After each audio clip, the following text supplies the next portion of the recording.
Florida Republican Congressman Mike Waltz is here with more on all this. Congressman, great to see you. You know, we heard Schumer just say Europeans are going to say, what is going on here if we don't have Ukraine? But Americans are looking at our border and saying, what is going on here, right here in our country? That has to be solved before anything else is solved. Is that really the crux of the matter? Yeah, that absolutely is. And just a couple of clarifying points. One, the president introduced border into this massive package with Taiwan, Ukraine, Israel, and other things. He just introduced it in the wrong way. He wants to throw even more money behind bad policy.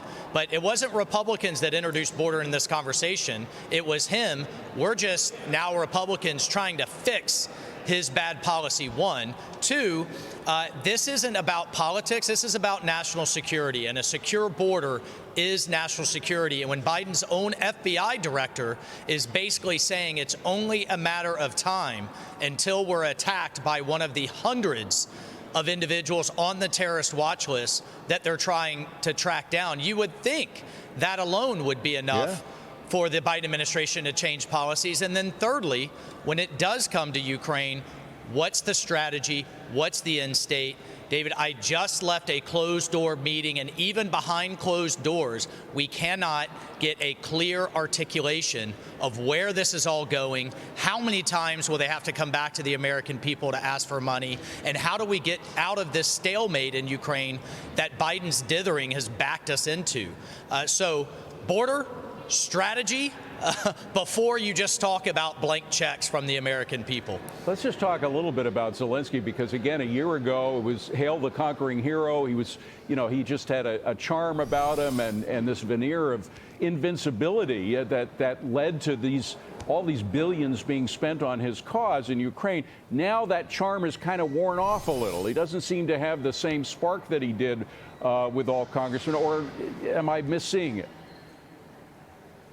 Well, look, I'll remind everyone that it was Biden that offered Zelensky a ride out of town.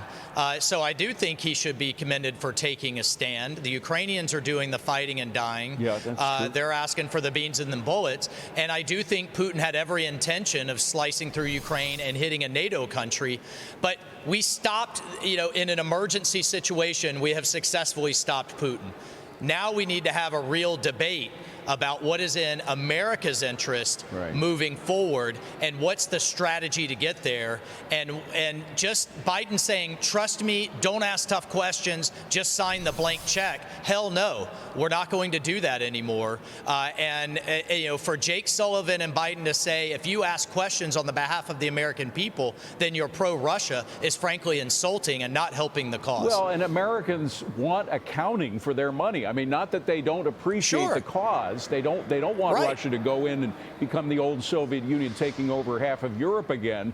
But at the same time, over $100 billion has been spent, and I don't know if there's been accounting for that. Has there?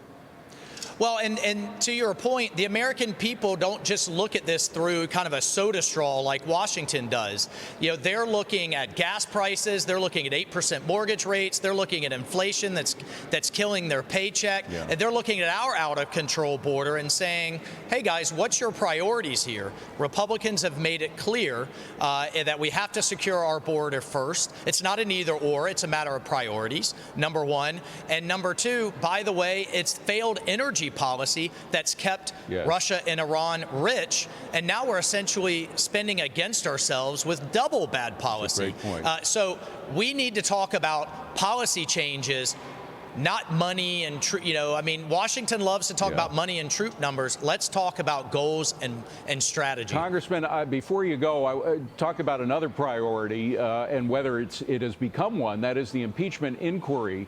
When are we likely to see a vote on that, and are you going to be in favor of the inquiry or not? Well, I'll remind everyone, this is not impeachment of itself. This is to give us greater standing in court, because the administration isn't giving us the answers that we need. Look, there are, I mean, there are so many questions. Did Biden commingle his funds with Hunter? Did they pay taxes on it? We don't know, because we have whistleblowers from the IRS, current government employees, saying they've been obstructed in that investigation. And were policies changed? Remember, as vice president, Biden was in charge of Ukraine and China, of all things. And where did all the money come from? Ukraine, Russia, and China. Were policies affected because of the money flowing into his family? Those are all fair questions to ask, and this inquiry will give us standing in court to give us the answers.